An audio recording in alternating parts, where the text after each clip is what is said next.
This is the X-Zone Broadcast Network, broadcasting worldwide on broadcast affiliates and satellite program providers, including CNN Broadcast Network, Sirius Satellite Network, Star Media, Good News Radio Network, Angel Broadcast Network, Wiki Broadcast Network, and WPBN TV. For more information on the X-Zone Broadcast Network, visit us at www.xzbn.net.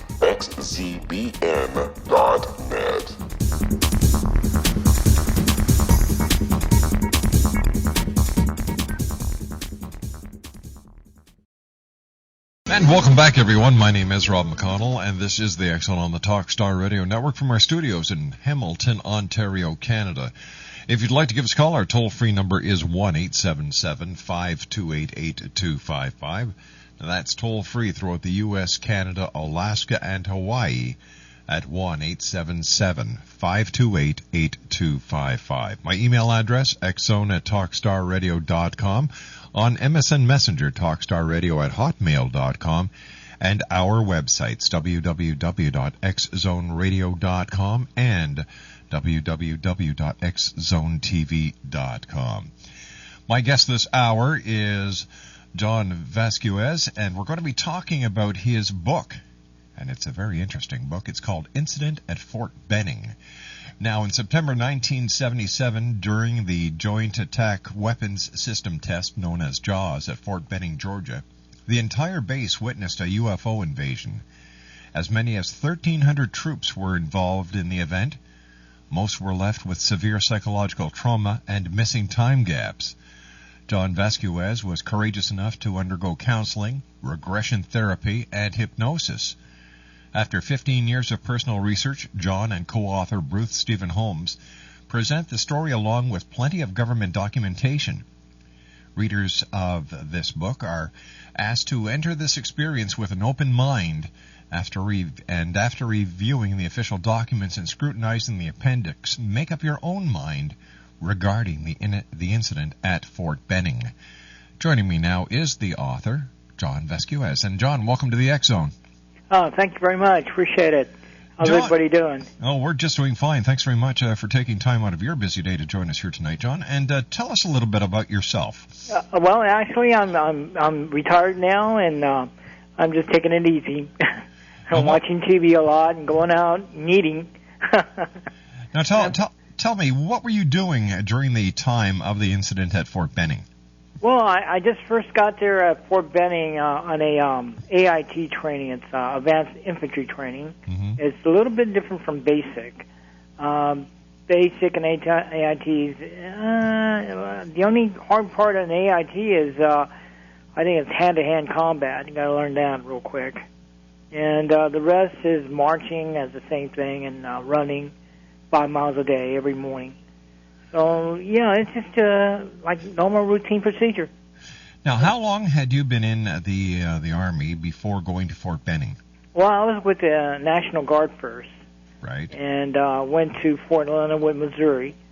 Came back and went to, I think it was Fort Irwin, California, with desert training. They call it Red Flag.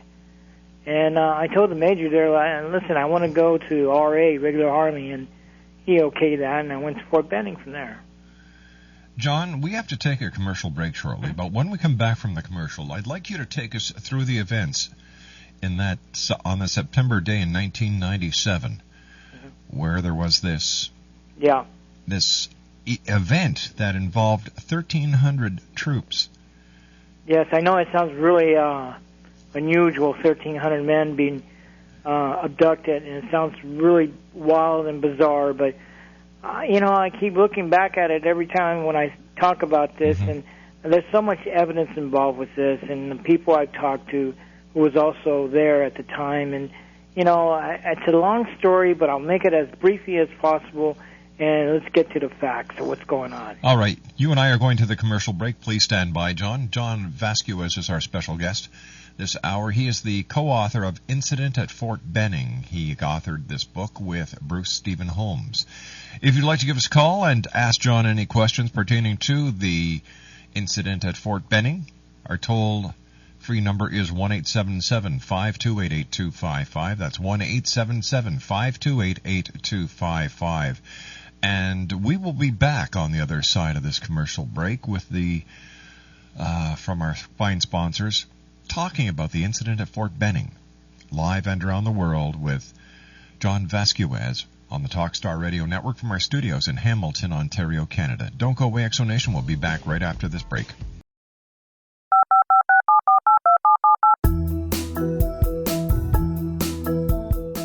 Did you know that when you're on the road with limited data or Wi-Fi, you can still listen to the X-Zone Radio Show with Rob McConnell, The Science of Magic with Gwilda Wiyaka, X-1, Dimension X, Space Patrol, and every minute of the X-Zone Broadcast Network by calling 213-401-0080, courtesy of Audio Now.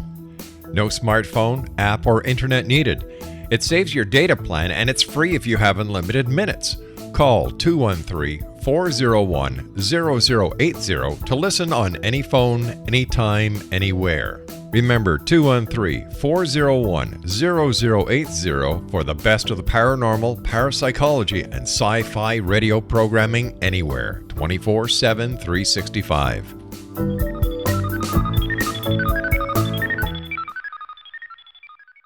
Welcome back, Explanation. We're talking about an event at Fort Benning in Georgia tonight.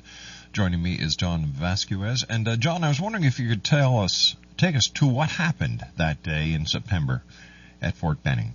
Well, you know what? I'm going to have to ask everybody to kind of sit down, relax, and get ready for a real roller coaster ride. Okay. And you got to imagine this in your mind, put this into your mind, and make a picture out of it so you can see it's like a motion picture. And what happened to us is that around 7:30, one of our drill sergeants, our sergeant, came out to each and every barracks and told us that, we're going to have a mandatory formation at 7:30 evening.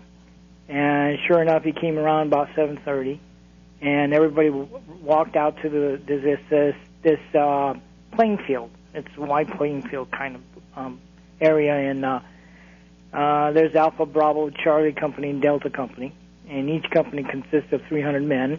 Then you got to consider the company commander, the supply crew, kitchen crew.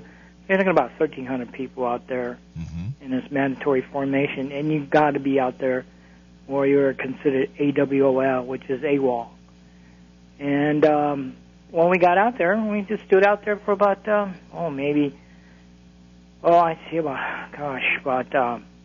from 7:30 to 8:10. And during that time frame there, everybody got talking to each other and, make small talk. And I don't know, I think it was 8:05 when someone in front of us, this tall guy in front of me, said something like, what is that? And I didn't pay no attention at all because I didn't know what he was talking about. And a few seconds later, he said it again. He goes, what is that? So my curiosity got the best of me. So I kind of looked, and the guy, he was staring at the right side of the sky. And I said, what is it? I don't see anything but stars out there. And he kind of turned his head around, and he says, watch that one star to the right. So I did. I looked at the star for a few minutes, maybe 8 seconds, and the star moved. Now, I'm thinking, stars don't move. They stay stationary. And the way it moves is like this. Imagine you got an ice cube in your hand, and you place it on a floor that's stainless steel, and you push the ice cube across the floor, and it kind of slowly slides across like a smooth object. Well, this is what this star did. It just smoothly went across the sky. And I told myself, I don't know what that is, but I don't know what that's kind of strange-looking star. And it stopped. It went away, came back, it stopped again, and moved the same way it did, again across the sky. And it stopped again, it went away, and came back, and it moved again. And by this time, one of the drill sergeants is asking me, what do you think that is, Vasquez? And I go, I don't know, satellite? Back in 77, I heard a lot of satellite stories, you know. Yeah, that would have made sense. And that's what my response was, a satellite. And by then, another drill sergeant was telling us to stand at attention because our company commander was stepping away and from his building and walking up onto this podium and to make a speech about a training course for the next 6 to 8 weeks. And we're listening to him speak. And I kind of looked up to see where this thing went, and it was gone. The star was gone. I don't know where it went. So I started listening to the captain making a speech, and I don't know, it was about, a minute or two, I hear this unusual sound to my left. It sounded like a rushing noise. A strange sound, a rushing noise. I couldn't move, but I kind of leaned backwards to see what was going on, and I could see Charlie Company men breaking out of formation. I thought something was going on over there, and I don't know what it was, but then I could see this bright, intense light coming down the dirt road, and I was telling myself, it must be a helicopter or something like that. I don't know what it was. It was just bright, white, bright light. And I could see Charlie Company men breaking out of the formation, some of them running away, others were standing still. And when I talk about that, I'm sorry, I get a little emotional, you know. But when I want to take a better look at this thing, so I leaned forward, and by now this bright, intense light is lowered to the ground, and I was telling myself, well, it must be a truck coming down the dirt road. And I was about to say something to this guy who was talking to us just now, the tall guy, and I looked up, and he's asleep. I mean, he's standing there asleep, and by now this bright, intense light was, coming toward us. And I don't know what happened here, but I guess I became unconscious for about a few seconds. When I came to, I was aware of where I was standing, and I just couldn't move. It's like I was frozen, standing still. My buddy was on my right side, was standing in formation with me. He was already running out of formation. He was taking off. So I looked at him, and I turned to my right, and I told him to come back and help me because I can't move. And I noticed there's other people standing around. The others were, like, running from formation, taking cover underneath this crawl space that the building has about 2 feet high. They're diving underneath this crawl space, and others were running to the trees. So I told him, come back and help me. And when he did that, he had to pull me from where I was standing, and we started kind of yelling at each other, asking each other, where's the captain, where's the captain? Well, we knew where the captain was, so we ran over there and we saw him. It was behind the podium. He's standing behind the podium asleep. And I yelled out loud to wake up, told him to wake up. He didn't. So I was surprised these things was happening so fast. And by now my buddy was turned around looking at behind. Well, he was looking at something behind me. I don't know what it was, but his face looked like he just saw a dead person walking around or something. And his face was pale. His eyes were bulging out. So I grabbed his collar and grabbed his neckline, and I shook him. I shook him real hard, and I told him, don't look at it, don't look at it. Whatever it was, I didn't see it. And he sort of came to and asking me what's going on. I told him, just take cover and run. And we both started running.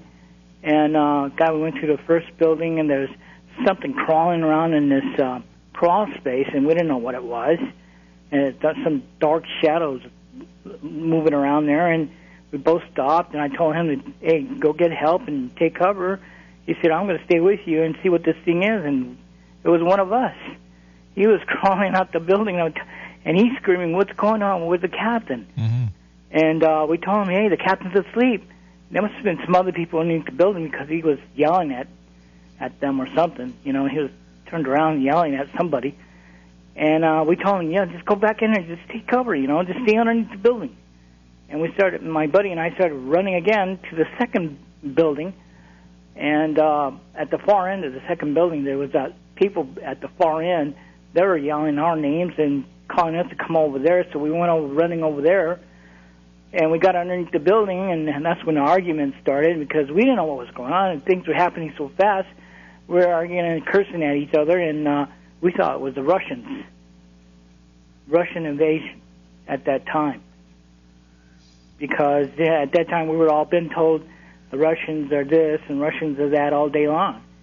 And they got Russian pictures, Russian flags, So we were screaming at each other, telling each other it's the Russians, they invaded the United States. And no, that was so crazy to think that. By then we could hear screaming going on.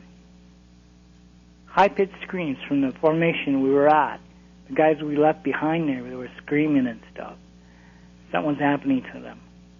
And one of the guys who was in the cross base there with me, I said something like, hey, we need to go out there and help these guys out. And he just turned around and says, no, they're already dead. I said, already dead? I'm thinking, my God, this is happening. This is real. By now, this Joe Sergeant Santini, just started running from the first building, showed up out of nowhere. And he was waving his arms up and down like he was about to fly somewhere. And he's screaming for us to take cover, and he started to run, and we lost him at the second building. And all of a sudden, out of nowhere, at the second building level, first building, we're looking up.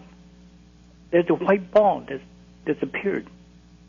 Ball light disappeared, and it swooped down to his height, about 6 foot, raced after him, and we heard a slap and a thump. And we sent one of the guys to go see what happened, and he came back and said, hey, Sergeant Santini's on the sidewalk. He's out. Well, that kind of told us that, where's the M16s? Where's the live ammo? We were going to arm ourselves. And we were arguing about that underneath this building. And I don't know, this next thing happened is that there's a bigger light, about the size of a building, I guess, downtown building that has large glass windows.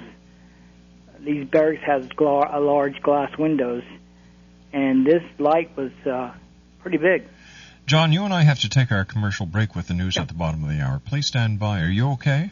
Yeah, I just get kind of antsy and emotional about this. It must be hard. It must be hard reliving this. Well, sometimes I don't talk about it, All right, I'm glad you're sharing it with us tonight, John. Stand by. We'll be right back to you. John Vasquez is our special guest. We're talking about an incident at Fort Benning, Georgia in September of 1977. We'll be back on the other side of this commercial break with more of this fascinating story live and around the world on...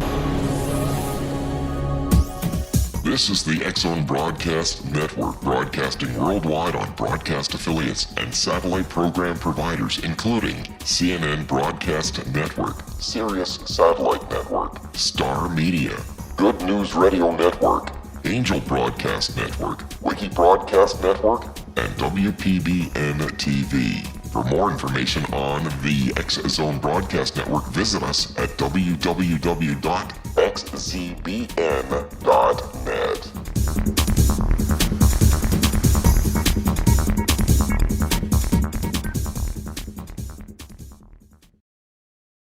It was an event in September 1997 that has kept Georgia on the mind of our guest of this hour, X-Zone Nation. John Vasquez is our special guest, and we're talking about an event at Fort Benning, Georgia in September 1977. John, could you continue your story, please? And thanks for being with us tonight.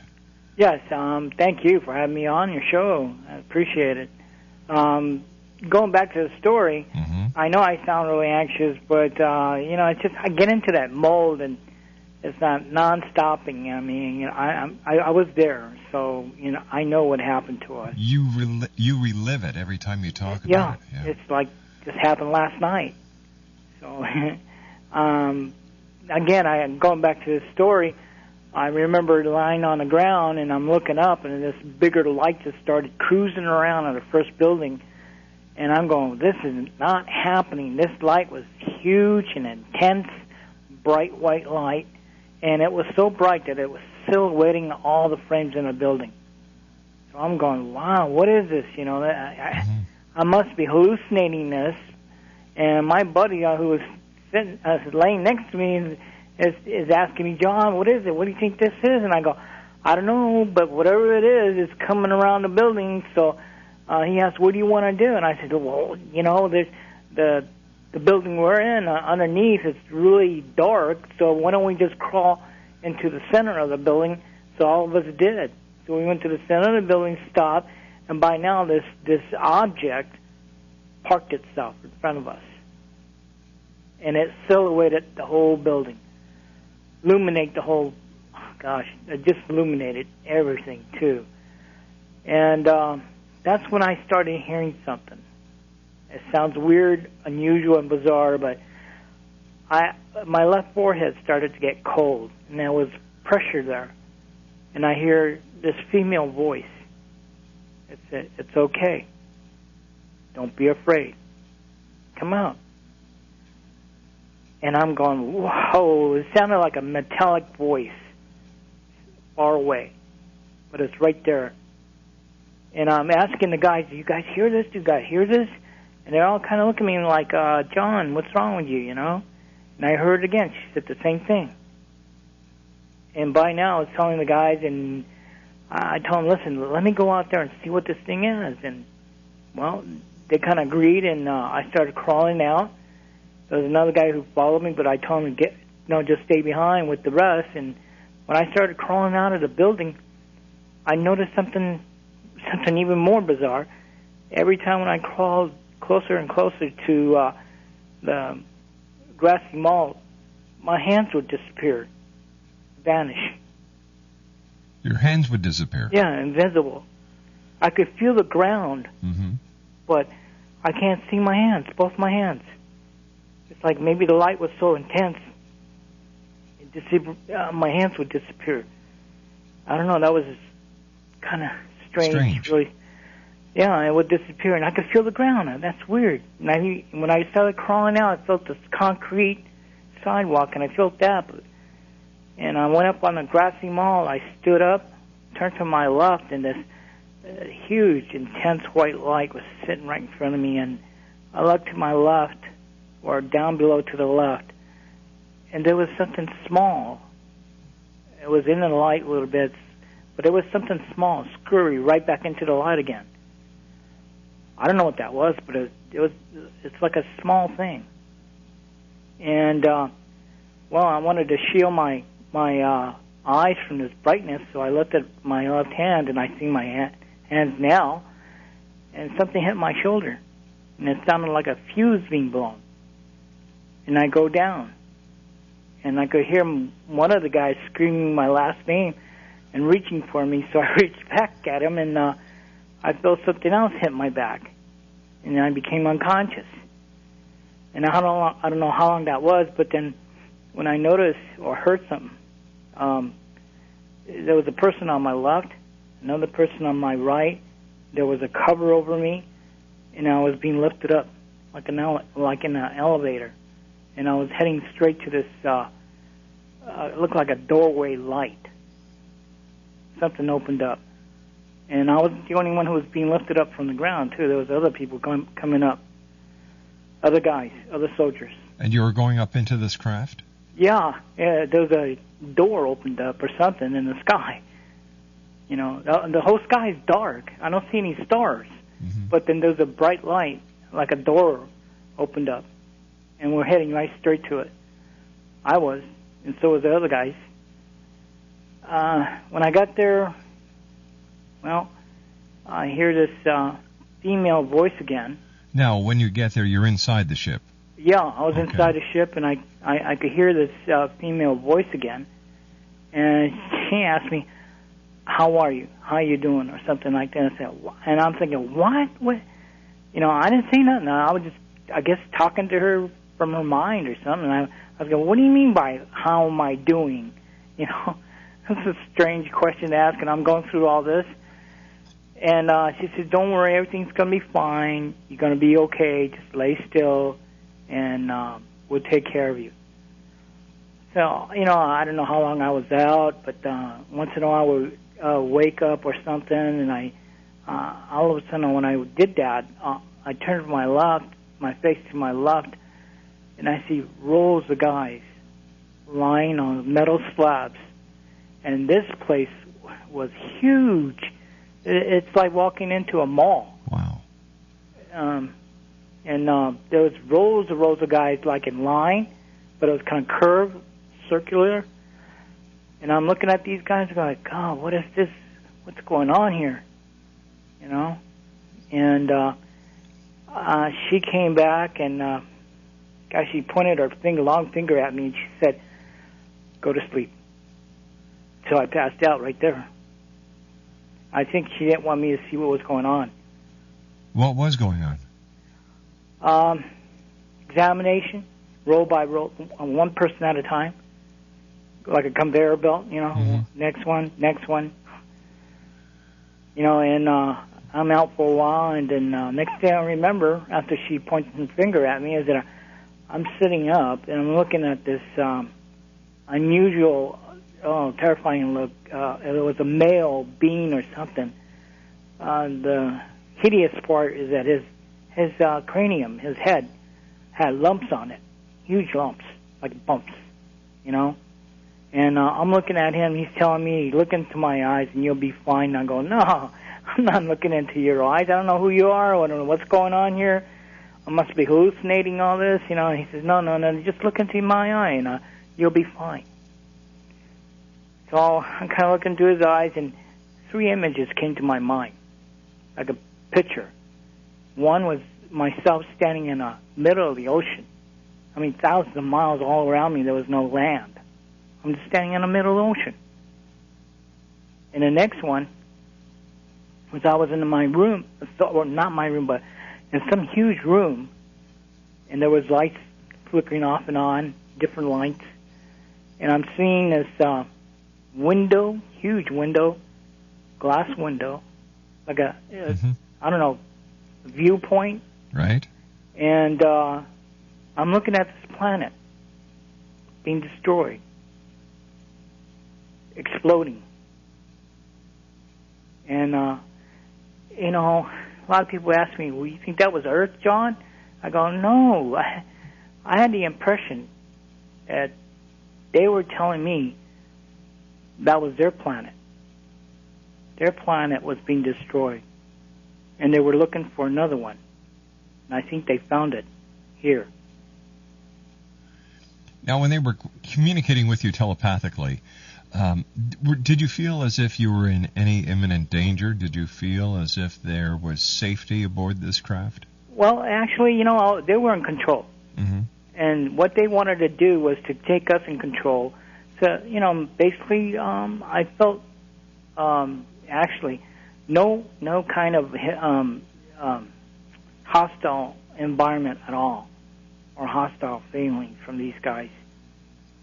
Because when I was looking at this one point where this viewpoint was, and I get the impression that they were telling me that was our planet, and we were looking for another one.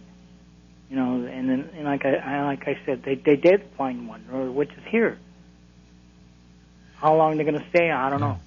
They might not even stay at all. But they did find another place to go to, far away from here. So how long were you aboard this craft? If I can mention the third image I saw. Oh, please, yeah. Yeah, the third image was a humanoid. He had a white dressing on.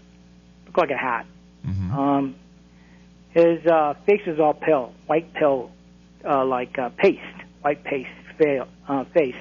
Long, narrow chin, mm-hmm. long, narrow nose, eyes like a humanoid. It wasn't slanted or huge, just regular humanoid. No eyebrows. But his eyes were like silver or mercury. Wow. Yeah, it was a weird-looking humanoid. So when that was over, the next thing I remember, is that all of us, each and every one of us, 1,300 men, officers, sergeants, everybody, we're back in formation again. So let me just see if I understand this. All 1,300 members of A, B, C, and D Company were taken into this craft. Yes, I think so. Yeah, well, I mean, something happened to us. I mean, we're in this huge mall. I mean, this mall was like, you've seen a mall. You can walk in and it's about 3 or 4 stories high, and we're all laying on metal slabs, and it's like a straight line, but a curve to your right a little bit, like in a circle. Oh, all right. So you end up back in formation, and I'm just hurrying it on a little bit because we're running out of time. What happened when you got back into formation? When we got back in formation, and our sergeants were telling us go back to your barracks, and I'm thinking, hey, where's the captain's speech? He never made a speech, and all of us lost our balance. The ground came up on us. For me, it did. I fell over. When I got up and I was asking what happened, everybody was saying, yeah, we all fell down, and we started walking back to our barracks. Some of us got sick, and I looked at my watch, and it said 7:30, and I asked my buddy what time it was, and he said, oh, no, it's 3:30. He asked his friend, he said, no, 4:45. All night long, all morning. We walked back to our barracks, and everybody had this bizarre behavior. I never seen this bizarre before. It was weird. I mean, some guys went to bed with this flashlight on and the covers over them, and some guys would pop up screaming. I just saw a face in a wall and screaming and turning the lights off and on. John, is it possible that all of you were part of some sort of experiment, psychological experiment, performed by the staff at Fort Benning?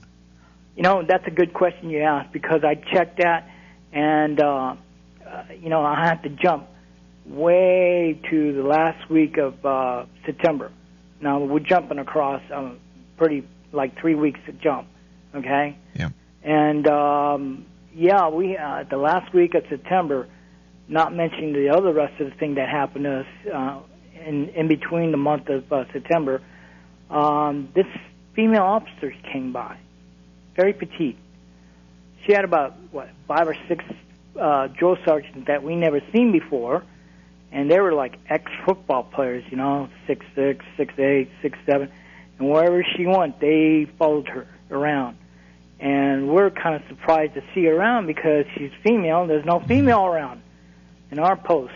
And, we wanted to find out what she was all about, and a couple of days later, we got the word that she was a psychiatrist. Oh, interesting. Yeah, and then she wanted to talk to all of us, and I told myself, no, she's not going to be talking to me, no way, But, 3 days later, I was sitting in a, pool room, playing pool and watching TV, and I walked out, and I was walking down the stairway, and here she comes with one of my buddies. And normally he would have said something like, hey, John, what's going on, what you've been hearing, or something like that. But this time he just looked at her, and she looked at him, and he just walked away. John, stand by. We've got to take a break. We'll be right back. John Vasquez is our special guest. A very interesting story.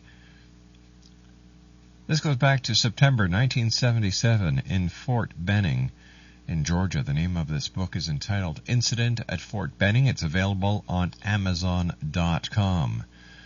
John and I will return on the other side of this commercial break as the X Zone continues live and around the world on the Talkstar Radio Network from our studios in Hamilton, Ontario, Canada. Don't go away. We'll be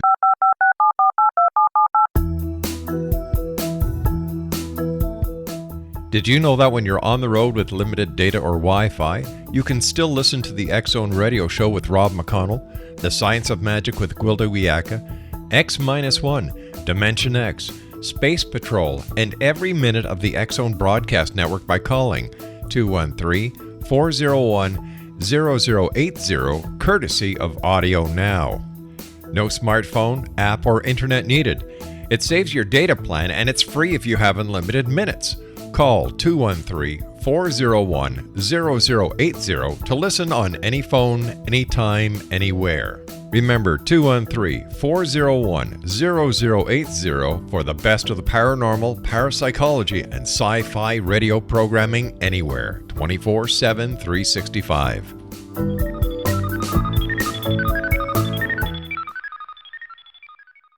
John Vasquez is our special guest. We're talking about the UFO incident and abduction of 1,300 members of the ABCD Company at Fort Benning on September in 1977. John, I've got about 3.5 minutes left. Can we wrap up the story?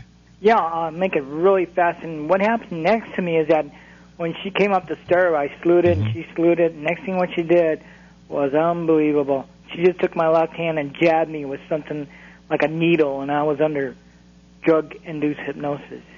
Wow. And she asked me all kinds of questions about what happened that night. And the last thing she asked, she also got personal questions, but the last thing she told me is that, John, you're going to forget everything you remember about this event. Well, how she did that, she used her index fingers. She put one on the left temple, right temple, and she squeezed real hard.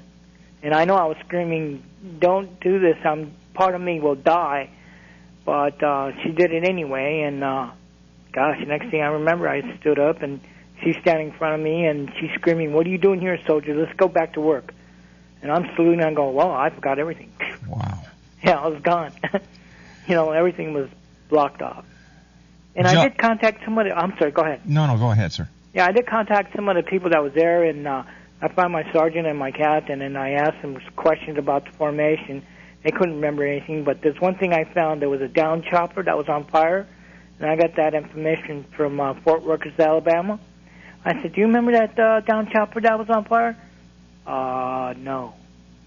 They couldn't remember that. I mean, that's like asking someone if they remember their house on fire, And also, if anybody else wants to find out what happened to the post, they re-landscaped everything. They torn everything down, put something else on there, and now they got brand new buildings, and you're not going to believe what I'll tell you. They're called starships. Starships. Starships. Brand new buildings. Everything's inside. Cafeteria, everything. Barracks. They're called starships. John, do you have a website people can go to? I'm sorry, sir? Do you have a website? No, I don't. I don't have a website. I wish I would.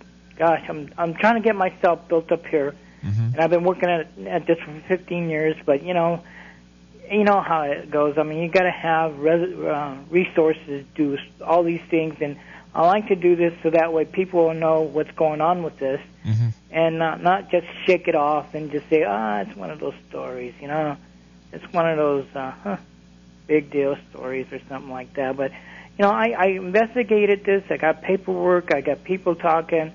I've been on, a bunch of shows, and I got a book out, and I've been on magazines, and also Reader magazine here in San Diego, and I'm working on this. Keep working on it, just the resources that are. John, you and I are going to have to say so long for now, but I'm going to bring you back on in a couple of weeks because I have a whole bunch of questions I'd like to ask you. Oh, yes, sir. John, take care of yourself. Thanks very much for joining us tonight. Thank you very much. Have a good night. You too now. John Bye. Vasquez. The name of the book is, do you have your pencils and paper ready? You sure do. Incident at Fort Benning, and it's available at Amazon.com. Once again, that's Incident at Fort Benning, and it's available at Amazon.com. When we come back from the news at the top of the hour, I will be joined by Robert Lee Camp right here on the Talkstar Radio Network in the X Zone.